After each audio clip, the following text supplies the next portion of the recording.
Paris, 1687. A torchlit courtyard, 3 noblemen already bleeding, and you're about to meet the one who put them there. She's 19 years old, dressed as a man, and she hasn't lost a duel yet. Her name is Julie d'Aubigny, and by sunrise, she'll be singing opera to a packed house. 3 noblemen challenged her at once, tonight, over an insult to her honor. She beat all 3, one after another, without a scratch worth mentioning. So how does a teenage girl end up the most feared blade in France? It starts years earlier, in a fencing yard she was never supposed to enter. Her father trained the king's own guards, and he trained her the exact same way. By 12, she could outfence men twice her age and 3 times her size. But swordplay wasn't the only thing she inherited. She had a temper built for scandal. At 14, she was married off, to a man she barely noticed existed. Within a year, she'd run off with a fencing instructor instead. That's when she started dressing as a man, not for disguise, but for freedom. In men's clothes, she could walk into taverns, duels, and dance halls no woman could enter. And that's when the real trouble and her legend actually began. She started performing too, singing in taverns for coin between sword lessons. Turned out the girl who could kill you could also make you weep at a ballad. But her voice wasn't what got her banished from an entire city. In Marseille, she fell for a young woman, and her family did not approve. So they sent her to a convent to be locked away and forgotten. Julie had other plans, and convents, it turns out, are not duel-proof. She helped the girl escape by putting a corpse in her bed and setting the room on fire. The 2 of them fled together, and France issued a warrant for her arrest. The sentence, if caught, was death by fire, for kidnapping and arson. She was 17 years old and already a wanted woman. So what does a wanted teenager do next? She joins an opera company, obviously. Under a new name, her voice carried her onto the biggest stages in France. But her old habits followed her, and so did the men who wanted to fight her. One night, a fellow performer insulted a woman she was courting.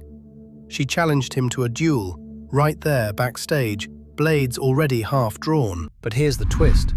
Dueling had just been outlawed, punishable by death. Every duel she fought from now on could end with her own execution. She fought him anyway, and won, in front of witnesses who'd surely talk. Within days, Paris knew her name, and the king's men came looking. She fled the city, disguised again, sword strapped beneath her coat. That's the same fury that walked into the courtyard we saw at the start. 3 noblemen mocked her voice, her clothes, her nerve. She didn't argue. She challenged all 3, back to back, in the same breath. The first came at her fast, sure of an easy win.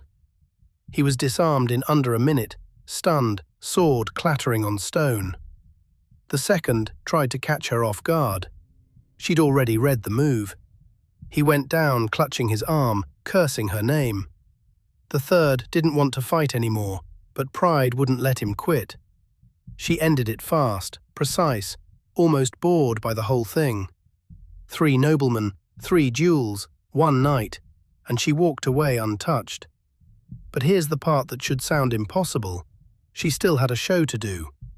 Hours later, she stood on stage in a gown, like nothing had happened.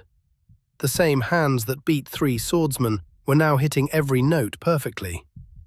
Word of the duel spread through Paris faster than the opera reviews did. Some nobles were furious.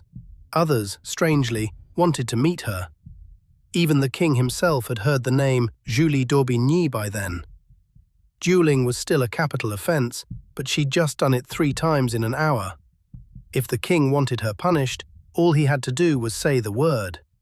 Instead, what he actually did left the entire court speechless. Because Julie d'Aubigny wasn't just any duelist, she'd never once lost. Not to soldiers, not to nobles, not to anyone who'd ever drawn a blade on her. and that record was about to put her in front of the one man who could end it all. The guards at the doors weren't sure whether to arrest her or bow, because what happened next would decide whether she'd ever fight again, and whether Paris's most fearless blade was about to meet the one duel she couldn't win. The king finally spoke, and it wasn't the sentence anyone expected. He pardoned her, on the spot, for every duel she'd ever fought. Turns out the king loved a good story more than he loved the law. Some say he found her reckless streak entertaining. Royalty loves a spectacle. Whatever the reason, she walked out of that palace a free woman. Free, but not finished. Not even close. She went right back to the opera stage like the whole thing was routine. But routine wasn't a word that stuck to her for long. More duels followed, over insults, over lovers, over nothing at all. Each time the story was the same. She walked away, and the other man didn't.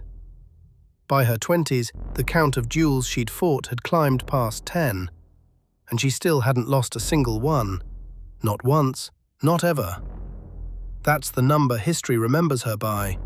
Undefeated in every duel she fought. Her fame spread beyond Paris, to London, to gossiping foreign courts. People started calling her by a new name, La Maupin, the untouchable one.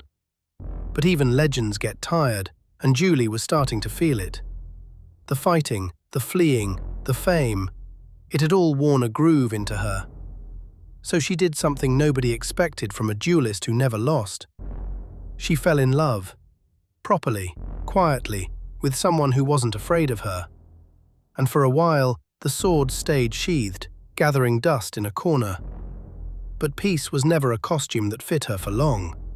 She kept performing, kept drawing crowds, kept drawing trouble too. Rumors followed her everywhere, some true, most wildly exaggerated. But one thing was never exaggerated. Nobody ever beat her in a fight. By her 30s, she'd lived more lives than most people manage in 90 years. Convents, warrants, courts, stages. She'd survived every single one. And then, quietly, without a blade in sight, her story reached its end. She died in her 30s, not in a duel, not on a stage, just worn out by living. No nobleman's blade ever managed what age eventually did. But her record stayed exactly as she left it, untouched, undefeated, unmatched. So how many duels did Julie d'Aubigny actually fight in her life? Historians count at least 10 formal duels, every single one a win. 10 duels, 3 of them in one single night, and never a scratch that mattered. That's the number the legend hangs on. 10 duels, 0 losses. No professional swordsman in France could say the same, and she did it all while singing opera under a fake name, hiding from the law. It's the kind of story that sounds invented, but it isn't. Writers tried to soften her story for centuries. She was too much for polite history. But the facts survived anyway, stubborn as she was. 10 duels, 0 losses. One teenage runaway who became untouchable. She broke out of a convent by burning it down around a corpse. She dueled a fellow performer backstage hours before curtain call. She fought 3 noblemen in one courtyard in one night and sang by morning. And a king who could have executed her decided to pardon her instead. His reasoning, as far as anyone recorded, was basically, why waste a good story? It's hard to imagine that logic working today, honestly. But it worked for her every single time. She lived faster than most, fought harder than most, and never once apologized for it. And when she finally did stop, it wasn't a sword that beat her. It was just time, the one opponent nobody's ever managed to out-duel. If you're keeping score, the record still stands. 10 duels, 0 losses. No rematch, no asterisk, just a teenage runaway who became a legend. If this is your first time hearing her name, you're not alone. Most history books left her out entirely. Too scandalous, too inconvenient. which is exactly the kind of story this channel exists to dig back up. If you want more people history tried to erase, you know what to do. Subscribe. New animated history every Saturday. Julie d'Aubigny never lost a duel, but she wasn't the only impossible one out there. There's a story coming about a soldier who survived what should have killed him a dozen times over. Some records just refuse to make sense. Hers is one of them. So next Saturday, we go looking for the next name history tried to bury.